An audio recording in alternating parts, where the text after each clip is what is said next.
আসসালামু আলাইকুম। আমরা আজকে রান্না করতে যাচ্ছি পনিরের তরকারি, কিন্তু আমার স্টাইলে। তেলের মধ্যে একটু লবণ দিয়ে দিলাম, এতে পনিরটা আর লাগে না। পনিরটা আমার বাসায় বানানো।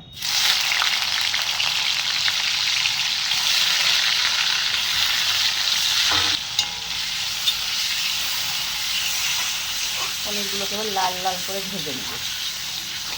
আজকের এই রেসিপিটি সম্পূর্ণ আমার নিজস্ব, বলতে পারেন এক প্রকার এক্সপেরিমেন্ট করছি। অথেন্টিক রেসিপি তো ট্রাই করি, আজকে একটু নিজেরটা ট্রাই করি।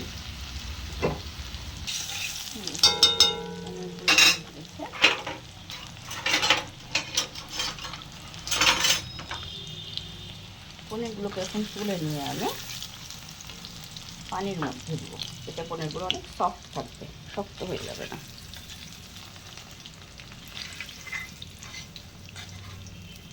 আমি কিন্তু সরিষার তেলে রান্না করি, এই জন্য একটু হলুদ হয়ে আছে।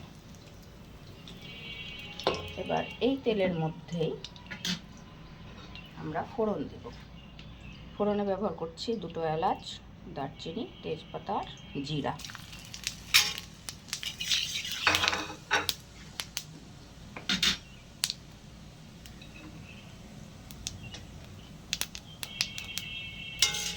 একটু ভেজে নিয়ে এর মধ্যে দিয়ে দেবো পেঁয়াজ কুচি 1 কাপের মতন।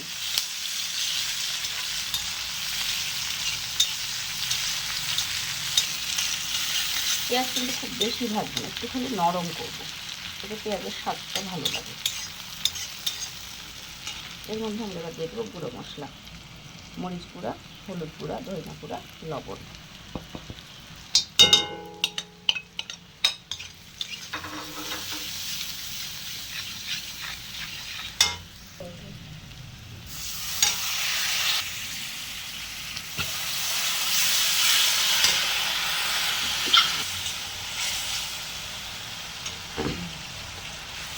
অল্প করে পানি দিয়ে মশলাটাকে কষাবো। খুব ভালো মতো মশলাটাকে আমি কষাবো। বারবার একটু করে করে পানি দিয়ে দিয়ে মশলাটাকে একদম মাখা মাখা করবো।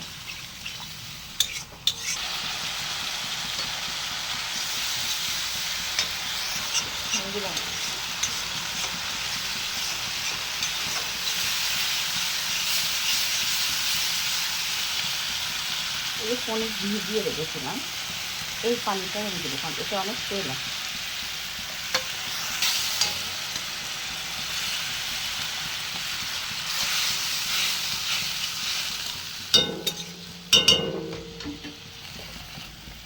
এর মাঝে দিয়ে দেবো খুব সামান্য পরিমাণ একটু চিনি।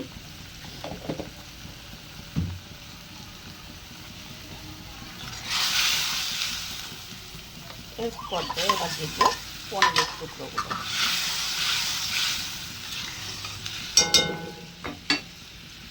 এবার দিব খুব সামান্য একটু গরম মশলা গুঁড়ো।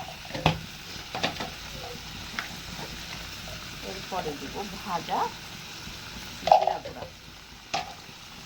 রসটা একদম কমিয়ে দিব, কমিয়ে দিয়ে একবার নাড়া দিয়ে একটু ঢেকে দেব 5 মিনিটের জন্য। এটা প্রায় হয়ে আসছে, এখন এতে দিয়ে দেব লেবুর রস। এর মধ্যে আমি একটা গোটা লেবু ব্যবহার করছি, আপনারা আপনাদের স্বাদ অনুযায়ী করতে পারেন।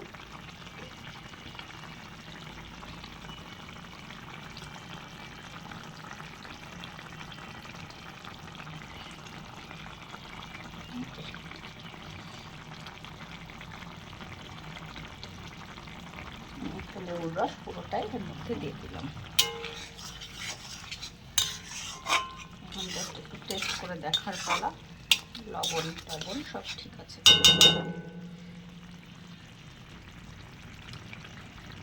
মাশাআল্লাহ, টেস্ট তো করাতে পারছি না, মাশাআল্লাহ খুব সুন্দর হয়েছে। এখন চুলোটা বন্ধ করে রেস্টে রাখবো 2 মিনিট, তারপরে ঢেলে পরিবেশন করব। এই যে এবার খুলে আপনাদেরকে বাটিতে করে পরিবেশন করে দেখাচ্ছি। দেখাচ্ছি আমার নিজস্ব রেসিপিতে মটর পনির। টেস্ট তো করাতে পারছি না, আশা করি ভালো হয়েছে। সরি, আশা করি বললে ভুল হবে। টেস্ট আমি করে দেখলাম, ভালো হয়েছে।